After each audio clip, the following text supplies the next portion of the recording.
The rain hammered against the window like fists on a coffin lid. Each drop of accusation I couldn't dodge anymore.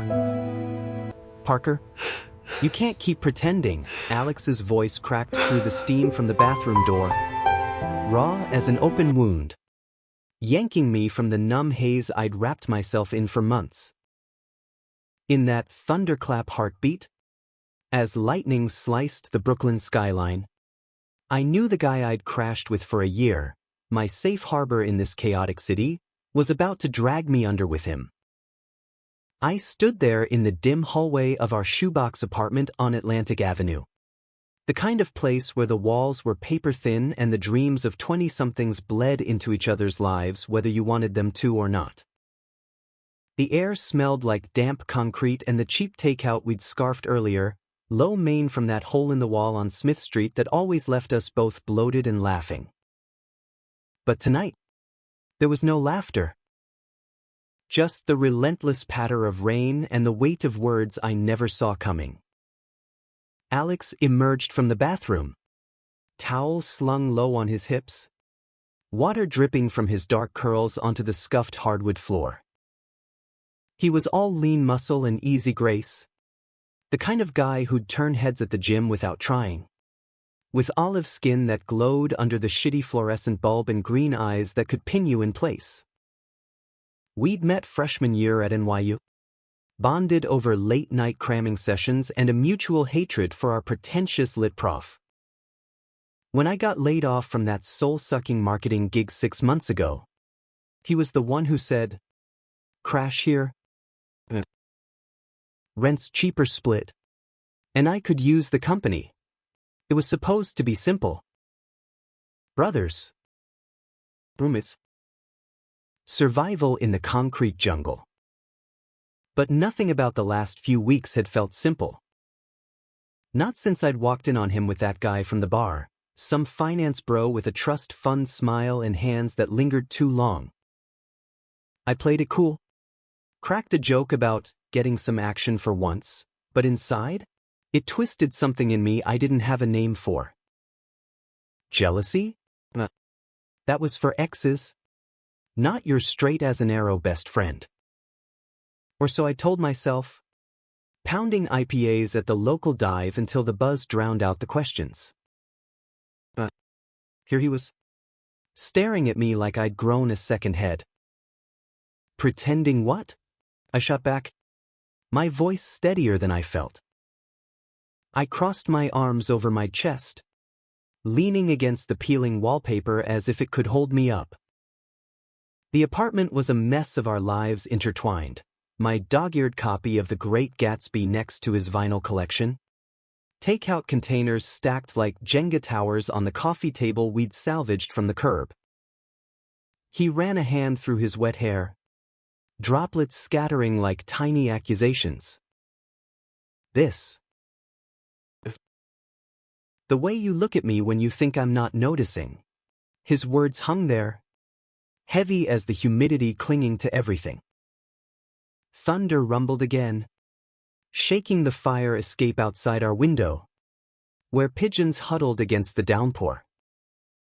Alex stepped closer, the towel slipping just a fraction, but he didn't fix it.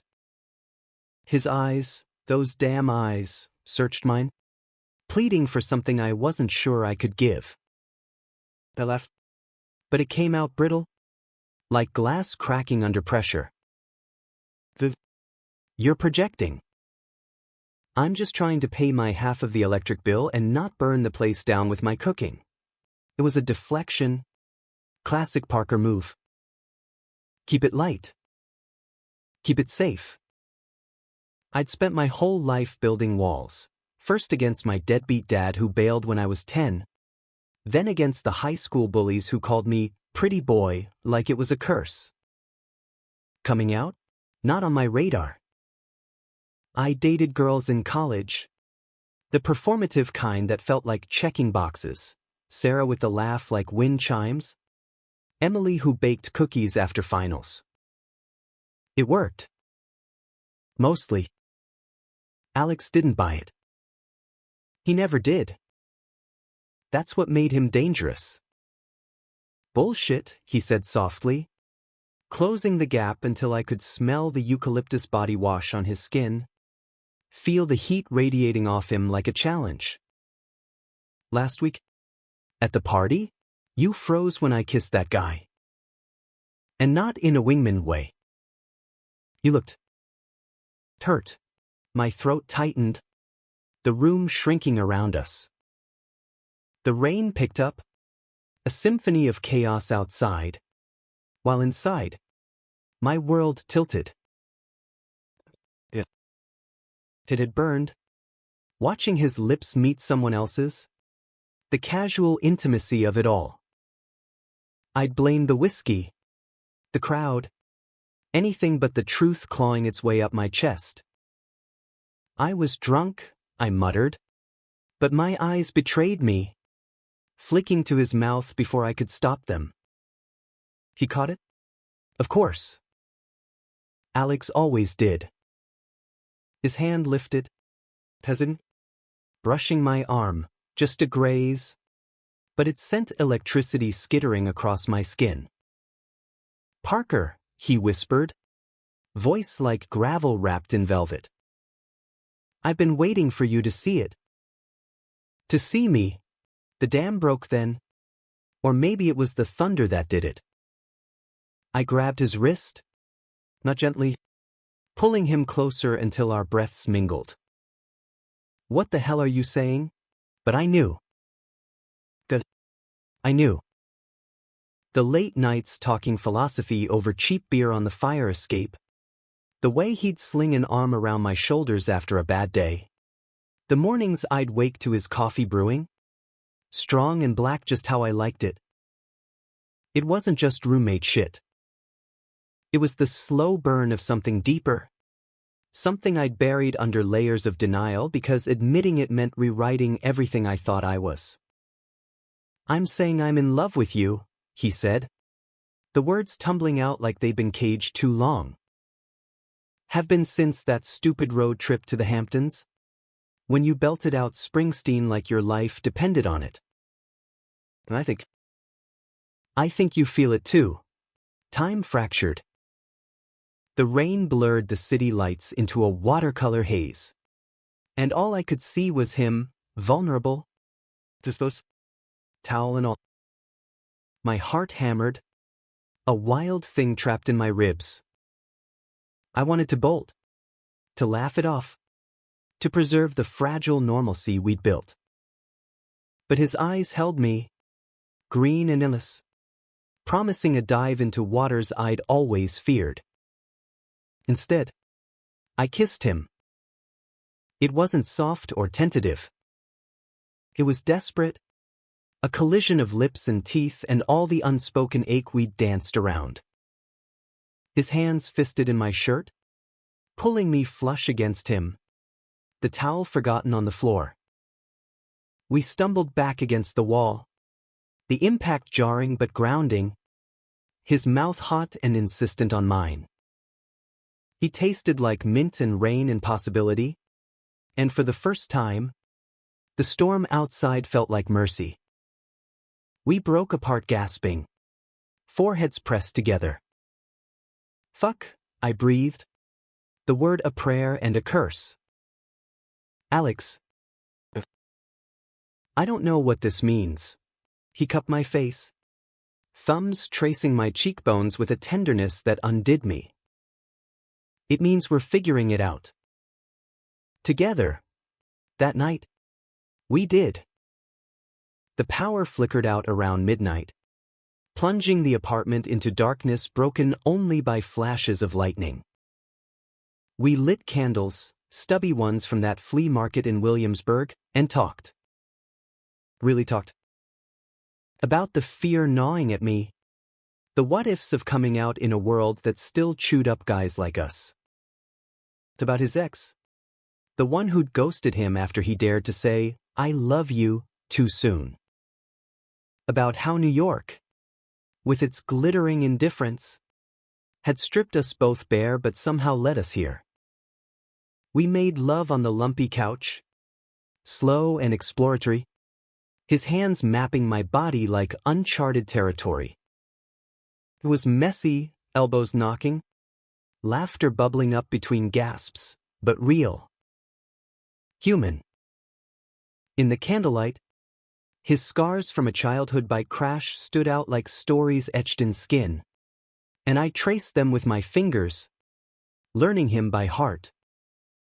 By dawn, the rain had eased to a drizzle, and we lay tangled in sheets we dragged from my bed, the city waking around us with honks and sirens.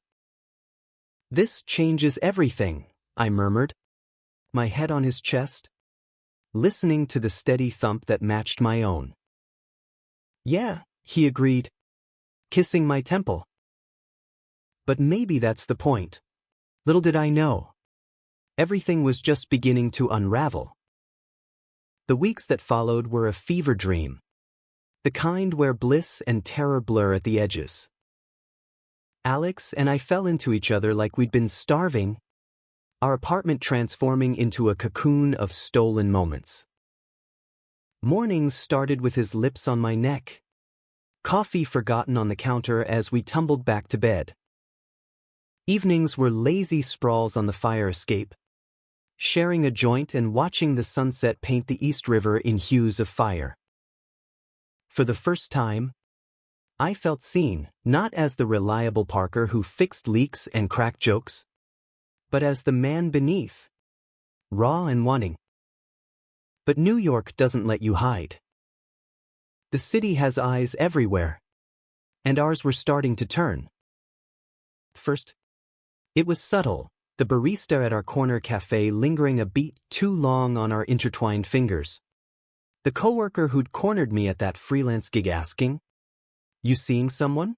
You seem different." I brushed it off with grins and deflections, but inside, the old fears stirred like silt in still water. Alex was bolder. "Own it," he'd say, squeezing my hand under the table at dinner with his theater friends, artsy types from his off-Broadway crew who hugged like they meant it and asked zero questions.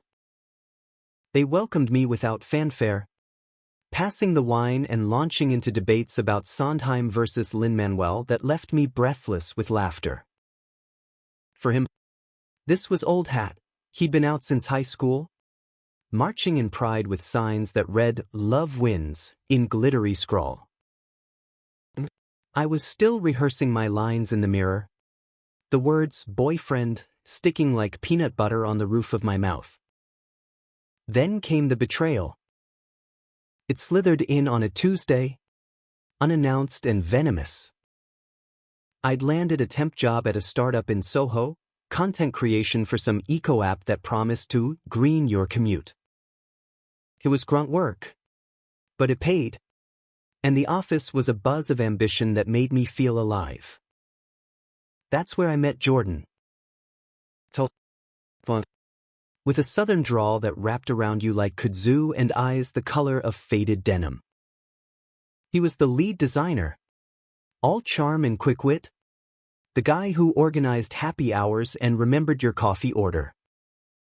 "Parker's the wordsmith," he'd announced to the team, clapping me on the back a little too familiarly. Without him, we'd be selling tree hugging with stick figures. Flirting? First, I didn't clock it. Or maybe I did and ignored it. The attention a bomb on the insecurities Alex's ease unearthed in me. Jordan listened when I vented about the job hunt, his knee brushing mine under the conference table during brainstorming sessions.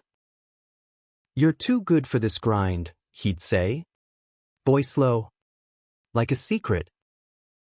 And damn if it didn't feel good. That validation from someone who saw me as straight, uncomplicated, the version of myself I'd curated for years. One night, after too many craft beers at the rooftop bar, he leaned in. "Come back to my place? I've got this killer vinyl collection, Prince, Bowie, the works." His smile was disarming, the kind that promised no strings, just a night of forgetting. I went. Not because I wanted him, but but because saying yes was easier than admitting how terrified I was of the forever Alex evoked. Of labels that could shatter my family ties. The ones I'd rebuilt brick by brick after Dad split. Mom was in Ohio now. Remarried to a plumber who grilled steaks and asked about that nice girl you're seeing. Telling her about Alex? It felt like dropping a grenade into Sunday potlucks. Jordan's apartment was sleek, all exposed brick and mid-century furniture. A far cry from our cluttered haven. Obligatory, and it tasted like ash. His hands were insistent, roaming where they shouldn't, and panic clawed up my throat. Wait, I gasped, pulling back. I can't. I'm with someone. Light and forgiving. The roommate? Saw the pics on your Insta. Cute setup. But his eyes sharpened. And by morning, as I slipped out with mumbled excuses, I knew I'd lit a fuse. Word travels fast in tight-knit scenes. By Friday, Alex confronted me in the kitchen, his face a mask of controlled fury. The air between us crackled worse than that stormy night. Jordan called. Said you two had a moment. What the fuck? Parker? I froze. Dish towel in hand. The soapy water from last night's pasta dripping onto the linoleum. It's not, I didn't. Save it. Cue-based? A caged panther, his voice rising like the subway rumble below. I pour mai sous l'auto. And you run to some bro dude the second it gets real? Was I just a phase? A curiosity? No. The word tore from me. Desperate. I reached for him, but he flinched. And that hurt worse than any slap. I was scared. Alex. Scared of how much I need you. How this could blow up everything. Jordan was predictable. But it meant nothing. You're everything. He stopped. Chest heaving. Eyes glassy with betrayal's sharp edge. Safe? That's what I am now. The risky gay roommate who'll ruin your life. His laugh was bitter, echoing off the cabinets. I should have known. Straight guys always dip a toe, then bolt when the water's too deep. The words landed like punches, each one bruising deeper. I saw the fracture lines in us, the ones I'd ignored in my panic. How he'd held back before, waiting for me to catch up, only to get burned. Alex, please. I love you. That's not changing. But he shook his head, grabbing his keys from the hook by the door. Huh? You don't even know what that looks like yet. Figure it out, without me dragging you down. The door slammed, the sound reverberating like finality, leaving me in a silence louder than any storm. I sank to the floor, back against the fridge, the cold seeping through my shirt. The apartment felt cavernous without him. His absence a ghost haunting every corner, the mug he always used chipped from a drop on the subway, the script pages scattered on the table for his audition tomorrow. I'd betrayed him, not with my body, but with my doubt. And in doing so, I'd betrayed myself. Hours blurred into a numb vigil. I scrolled our texts, the ones from lazy Sundays, miss you already with a heart emoji I'd sent half joking. Called his phone until it went to voicemail. His voice, teasing, mocking me now. Hey, it's Alex. Make it good. I didn't. What words could fix this? By midnight, desperation won.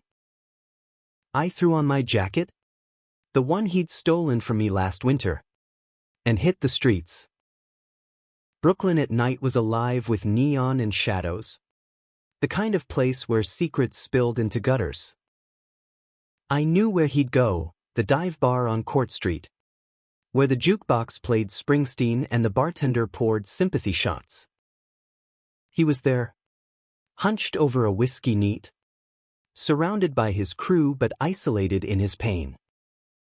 Our eyes met across the haze of cigarette smoke, indoor smoking be damned in this outlaw joint, and something in me cracked wide open.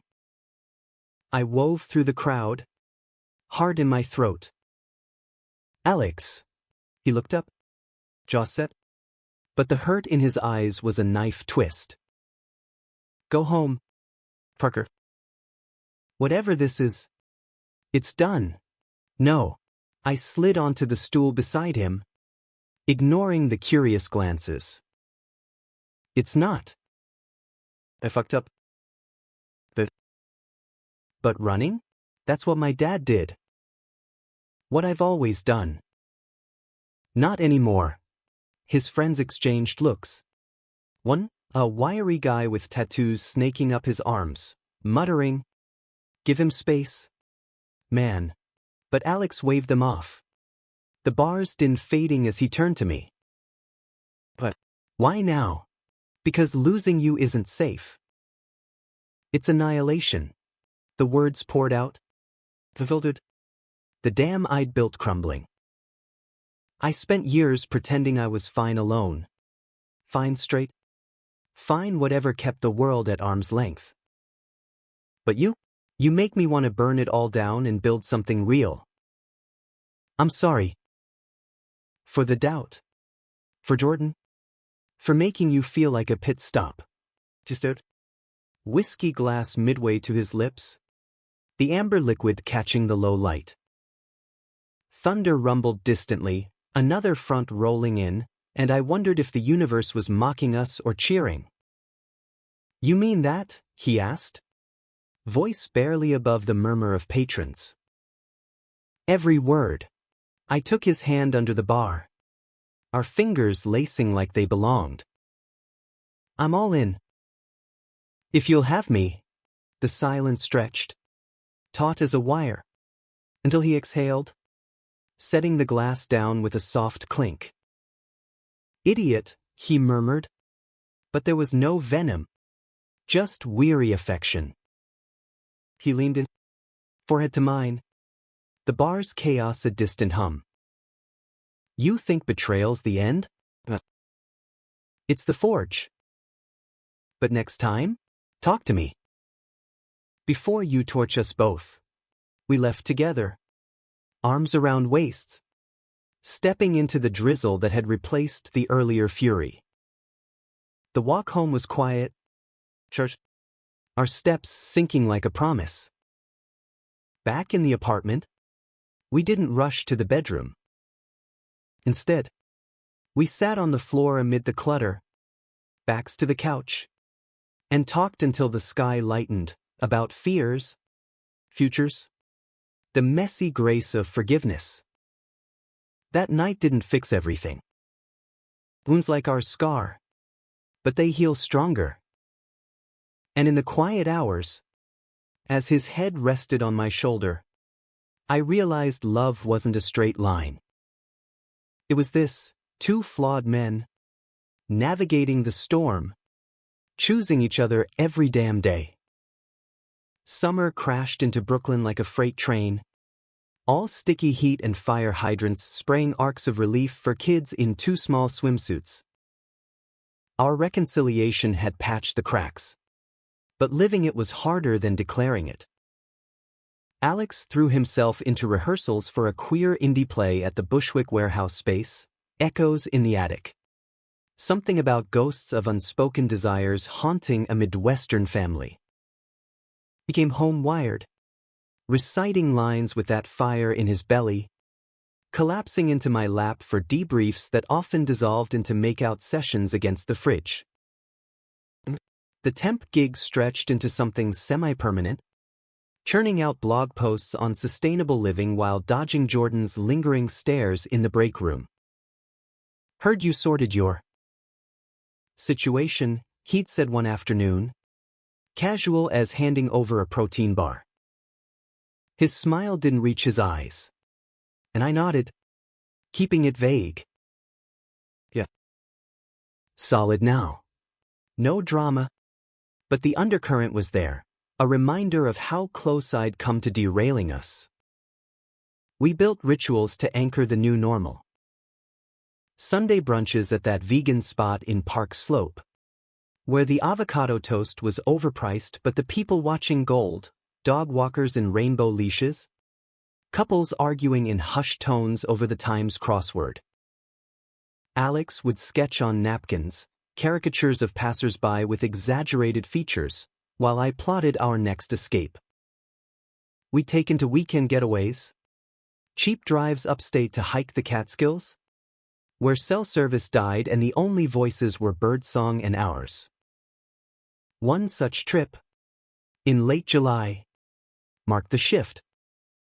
We'd rented a cabin near Woodstock, nothing fancy, just a sagging porch and a lake that shimmered like fool's gold under the sun. The drive up was all bad playlists and belted choruses of the National. Alex's hand on my thigh a constant, grounding warmth. Remember that time in college? Skinny dipping in the East River? He teased. Windows down, wind whipping his curls. Barely, I shot back, grinning. You dared me, then chickened out yourself. Lies, I was the brave one. You were the screamer. We arrived as dusk fell, fireflies winking like conspirators. Dinner was grilled corn and s'mores over a pit we dug ourselves, the flames casting flickering shadows on the pines.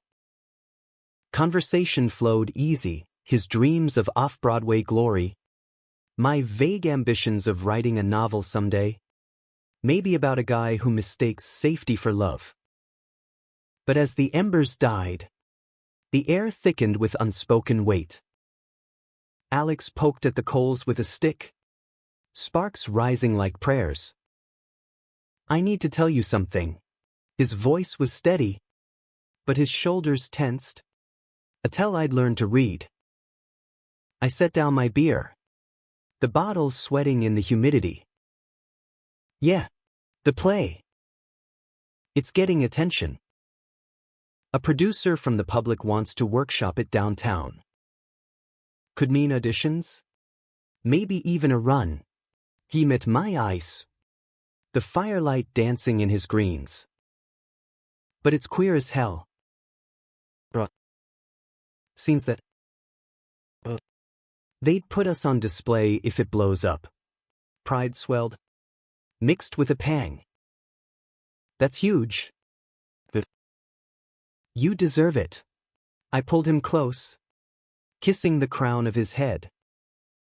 What's the catch? He pulled back, vulnerability cracking his facade. No catch. But if this goes big, people will dig. Source. Your face next to mine in the trades. You ready for that spotlight? For mom's calls. The questions. The lake lapped gently at the shore. A rhythmic caution. I'd been out to a few friends. Tested the waters with mom over a stilted phone call. Seeing someone special? As long as he's good to you, but full exposure? It loomed like a cliff edge.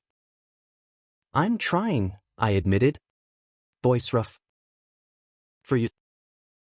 For us. But yeah. It scares the shit out of me. He nodded. No judgment. Just understanding. Then we pace it. My pace. Your comfort. No rush. We made love under the stars that night. On a blanket spread over the dock. The water's chill a contrast to the heat between us. It was reverent, unhurried, his whispers in my ear like vows. My hands learning the curve of his spine anew. Afterward, wrapped in each other, he murmured, I don't need the world. Just this. But the world has a way of intruding. Back in the city, the conflicts brewed slow, then erupted. My novel idea took root, a semi-autobiographical tale of a straight-laced guy unraveling in the arms of his roommate, and I started scribbling chapters in stolen hours. Alex read the drafts. His feedback sharp but loving, lean into the mess. That's where the truth lives. Encouraged, I submitted a sample to a lit mag, the Atlantic's fiction arm. Rejection stung. But then, miracle, send more email. Hope flickered. Meanwhile, his play buzzed. Rehearsals ran late. Cast parties I tagged along to, feeling like the plus one in a room of glitter and grit. That's where I met Theo, enigmatic director with a salt and pepper beard and a laugh like thunder. He adored Alex, mentored him fiercely, but his eyes on me were appraising, probing. You're the muse, he'd say, clapping my shoulder. Write that book. Immortalize him. It was flattering, until it wasn't. One night, after a killer run-through, Theo pulled Alex aside for notes, their heads bent close in the alley behind the theater. I watched from the curb, waiting with the cast, a cigarette burning down to filter between my fingers. The way Theo's hand lingered on Alex's arm, brotherly? Paranoia? My old friend, whispered doubts. I confronted Alex that night, words tumbling accusatory in the cab ride home. What's with you and Theo? All that whispering. The touches. He blinked. Hurt flashing. Jesus. Parker. He's like a dad to me. Married. For fuck's sake, 2 kids. A golden retriever. You're spiraling. Am I? I snapped. The city's lights streaking past like accusations. After Jordan? Can you blame me? The cab lurched to a stop outside our building, the argument spilling onto the sidewalk. This isn't about trust, Alex hissed, voice low to spare the neighbors. It's your fear talking. My now. 2, wondering if you'll ever fully choose this. I reeled. The truth a slap. He stormed inside, door clicking shut with quiet devastation. Alone on the stoop, I lit another smoke, the ember glowing like my regrets. Betrayal's echo, this time, mine against myself. The climax hit a week later, at the play's invite-only reading. The warehouse pulsed with energy, strangers in black turtlenecks sipping gin from mason jars. The air thick with anticipation. Alex shone on stage, his voice weaving heartbreak and hope. The script's gay lovers a mirror to us. I sat front row, chest-eyed, pride warring with the knot of unresolved tension. Intermission came, and he found me by the makeshift bar, eyes searching. You came. Wouldn't miss it. I pulled him into a hug. Just the applause still ringing in my ears. You're incredible. We slipped outside for air. The alley cool against the August swelter. I'm sorry, I said. The words I'd rehearsed. For doubting. For letting fear call the shots. I choose you, every messy, spotlighted inch. He searched my face, then smiled, soft and real. Prove it. So I did. Right there, under the sodium glow of a street lamp. I kissed him, not hidden, not hurried, but open. A few theatergoers wolf whistled from the door, but we didn't care. It was declaration, defiance, the climax of our private drama. The reading ended in a standing ovation. offers pouring in. My novel query got a bite from an agent. Life accelerated, but we held on, therapy sessions for my baggage, pride planning for his fire. Conflicts didn't vanish, they evolved. The family visit where Mom met Alex over pie. Her awkward "he's handsome" abridged built. A tabloid whisper about the play that tagged me as mystery boyfriend met with my quiet resolve. Through it all, the humanistic thread, love as imperfect grace, betrayal as teacher, vulnerability as strength. We weren't heroes or tragedies, just two guys in a city that never sleeps, learning to dream together. Fall arrived like a sigh, leaves turning the parks into bonfires of red and gold. The air crisp with the promise of change. Our lives had synced into a rhythm, Alex's play transferring to a modest run at the Cherry Lane. My novel outline selling to a small press that specialized in queer voices from the heartland, even though mine was pure urban grit. We celebrated with a trip to Coney Island, riding the cyclone until our stomachs rebelled, then collapsing on the sand with Nathan's hot dogs and dreams whispered against the crash of waves. In stories like ours, is the setup for the storm. The betrayal I'd sown earlier? It bore fruit in ways I never anticipated. It started with a call from Mom. "Parker? Honey, I'm coming to visit. Bringing Uncle Ray." Uncle Ray, Dad's brother? The family patriarch who'd stepped in after the abandonment. All barbecues and life lessons doled out over Bud Lights. He was old school. Salt of the earth. The kind of guy who'd pat you on the back and say, "Real men provide," without a hint of malice. Just the weight of generations. I hadn't told him about Alex. Not fully. Vague mentions of my partner in emails. Deflected with talk of work. But Mom's voice on the line carried that Midwestern efficiency. 2 weeks. We'll do the statue. Maybe a show. Dread pooled in my gut. Hosting family in our love nest. Photos of us mid-kiss on the fridge. Alex's scripts dog-eared with our notes. Felt like inviting a bomb squad to a candlelit dinner. Alex took it in stride. As always. We'll charm him. Showing was.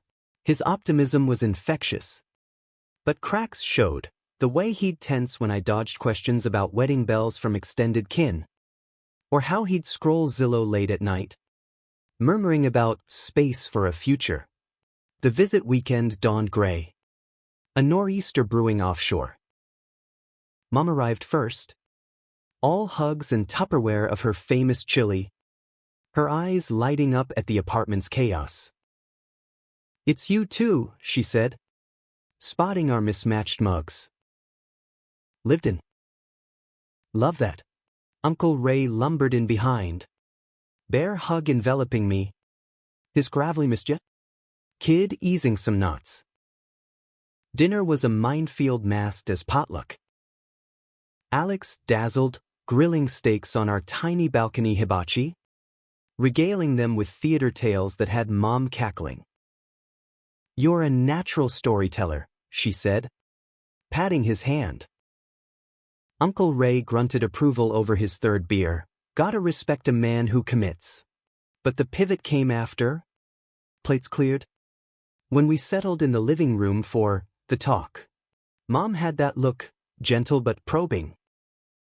"So, Parker, this thing with Alex. It's serious?" My mouth went dry. The room shrinking.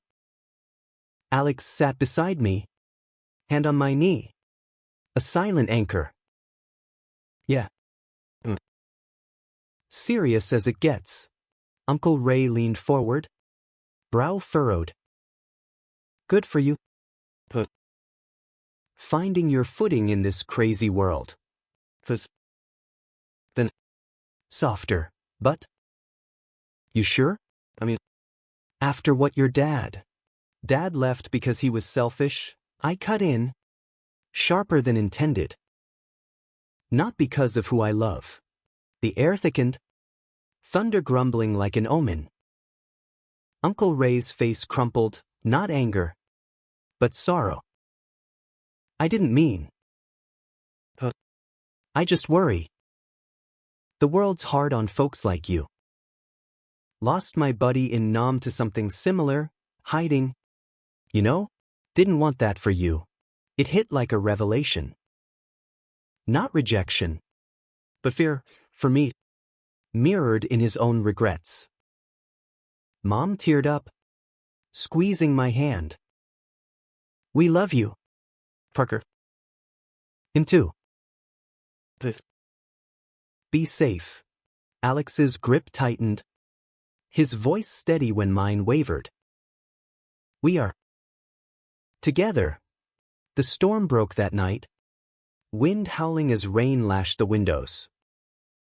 Uncle Ray and Mom crashed on the air mattress, but sleep evaded us. But Alex traced patterns on my chest, his whisper cutting the gale. You okay? Better than okay. I turned to him, the lightning illuminating his face, strong, serene. They saw us. And we're still here. The real climax, though, wasn't family. It was the letter, arriving a week later like a ghost from my past. I'd been at a signing for my novel, Small, at a bookstore in Cobble Hill. 20 fans and free wine, when my phone buzzed. Not Alex, unknown number. Parker? It's Jordan. Need to talk. In person. Curiosity, or masochism, dragged me to a coffee shop in Midtown the next day. He looked wrecked, bags under his eyes. The charm frayed. I'm sorry, he started. No preamble. For pushing. For everything. I sipped my black coffee. Wary. Water under the bridge. Man. Not for me. He slid an envelope across the table, thick with pages. Read this. Then decide if you hate me. It was a manuscript. Shadows in the boardroom, a thinly veiled tell. Jordan's rise in tech laced with fictional dalliances. One chapter centering a vulnerable writer who explores curiosities before retreating to safety. Dispose? Twisted into a narrative of fleeting temptation and denial. Rage boiled. Hot and immediate. You wrote this? About us. Not revenge, he insisted. Eyes pleading. Catharsis. My agent loves it, says it's raw. Timely. But if it hurts you, I'll shelve it. I stormed out. Envelope clutched like evidence. The subway ride home a blur of fury and violation. Betrayal's second act, not mine, but weaponized against the life we'd built. Alex was mid-rehearsal when I burst in, script in one hand, my offering in the other. The cast froze, sensing the charge. He pulled me aside, face paling as he skimmed the pages. Son of a bitch, we didn't fight. Instead, we strategized, lawyers, public statement, but deeper, it unearthed the rot, my history of half-truths feeding this monster. That night, power out again from the tail of the storm. We sat by candlelight, the city a blacked-out beast. This could tank everything, I said, voice hollow. The book? Your run.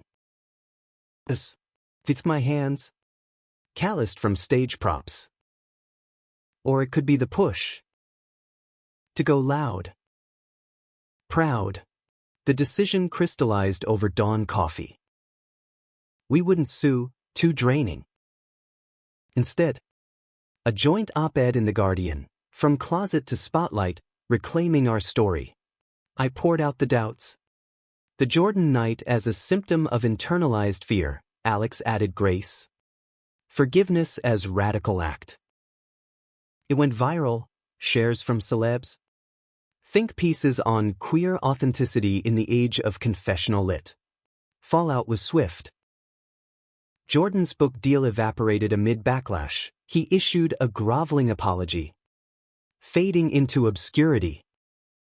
My novel climbed charts, readers emailing stories that echoed ours. Alex's play extended, drawing crowds hungry for truth. But the true humanism bloomed in the quiet aftermath. Mom sent clippings with notes, proud of my boys. Uncle Ray called, voice thick, you got balls? Good. Like your old man wished he had. We hosted Thanksgiving, our found family plus blood. Tables groaning under turkey and tofurkey, laughter drowning old ghosts. Winter settled, snow blanketing the fire escape in hush. One night, as flurries danced outside, Alex knelt by the tree we'd half-assed decorated. Not a proposal, too soon. Too loaded, but a promise ring. Simple silver band engraved together. Not forever yet, he said, slipping it on. But every day after this, I pulled him up, kissing him fierce. Every day. Our story didn't end in grand tragedy or fairy tale wedding. It unfolded, human and halting, a gay love in America, forged in betrayal's fire, tempered by storms. We fought, we forgave, we chose. And in the messy miracle of it, we found home, not in the city that never sleeps, but in each other's arms. In the end, that night, the first storm, the confessions, the unraveling wasn't the change. It was the beginning of us.